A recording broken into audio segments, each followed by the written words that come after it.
is probably the most wanted Android phone of the entire year 2012. Samsung has delivered, so without any further ado, let's go ahead and take a look at the full review. So this is Samsung's flagship device worldwide, so it deserves flagship-worthy hardware, and it gets exactly that. On the inside of the United States version, we have a 1.5 GHz Snapdragon S4 dual-core processor and a huge 2 gigs of RAM. There's also a 4G radio inside, and it features expandable storage via micro SD, all in a package that's just 8.6 millimeters thin. Top off all the spec sheet stuff, which is actually detailed here on the back of the boxes. You get software-wise Android 4.0.4 Ice Cream Sandwich with the latest version of Samsung's TouchWiz UX on top, and we have some things to say about that too. The biggest new feature of them all, literally, is the new display. It's a 4.8-inch HD Super AMOLED display, so 1280 by 720, an absolutely gorgeous display for a phone. Is it Pentile? Yes, but can you tell? Nope. I mean, this is a crystal clear, super high contrast display with amazing responsiveness thanks to what's underneath. A lot of people toss around the word Pentile as if that means instant death to a display, but it's honestly, you really can't tell unless you're looking at a much lower resolution of a Pentile display. First thing you notice when you're playing around with the Galaxy S3 is what I like to call fluidity, the smoothness of the user interface. When you're flying around TouchWiz, it's literally unmatched by any other Android phone. I've been playing with the One X for a while, the Galaxy Nexus for a while, but these animations here all execute at perfectly high frame rates, and that's not something I can say for every other Android device, and it just adds to that fluid experience. There's not a stutter anywhere. And this is the one reason why if I had to pick an Android skin over pure Android, it would be TouchWiz. I mean, it's the fastest, it's the lightest of them all. Couple that with the 2 gigs of RAM in the Galaxy S3, and you're looking at a pretty freaking fast device. TouchWiz is also one of the least obtrusive in-your-face Android skins that there are, so the user experience is pretty close to stock Android. There are a few minor changes like the settings menu and that notification battery percentage indicator. Another thing is they replaced the stock calendar widget and app with their own Samsung-themed one, which is very different looking. And there are a few other pre-installed Samsung applications too, and depending on which carrier you go with in the United States, you'll get a few more pre-installed applications.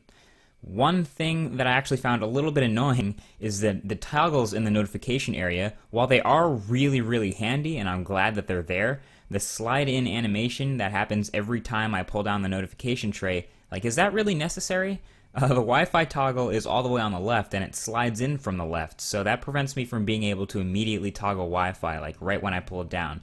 So it's just a little bit annoying, maybe just a minor complaint, I suppose, but something definitely worth mentioning. The toggles themselves are pretty much all really useful, and I'm really glad that they're part of TouchWiz. Definitely one of my favorite features. Now, that 3-button layout at the bottom, some people love it, some people really hate it, actually. Some people don't like the home button that's physical at all.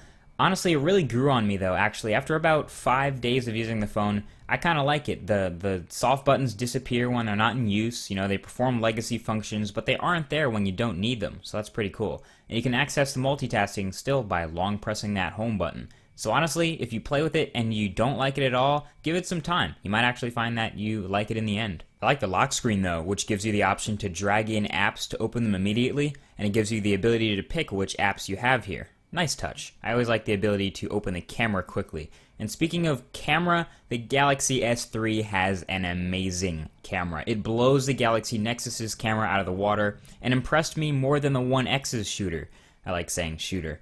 But it's an 8 megapixel shooter on the back. It takes 1080p video. It has sharp autofocus. It performs well in low light, which is great. It takes stunning pictures for a phone and is totally capable of replacing your point and shoot. Okay, you hear that? You no longer need to bring another camera on vacation or something. You can literally just bring your phone. I'm really happy it's gotten to this level of quality. The quality is great. The pictures and the features are aplenty, and it's fast. It's really fast. There's a burst mode which can take like 20 pictures in a couple of seconds. It's awesome.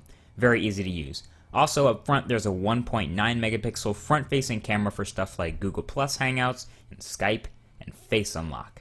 Nice. So is it a worthy flagship from Samsung?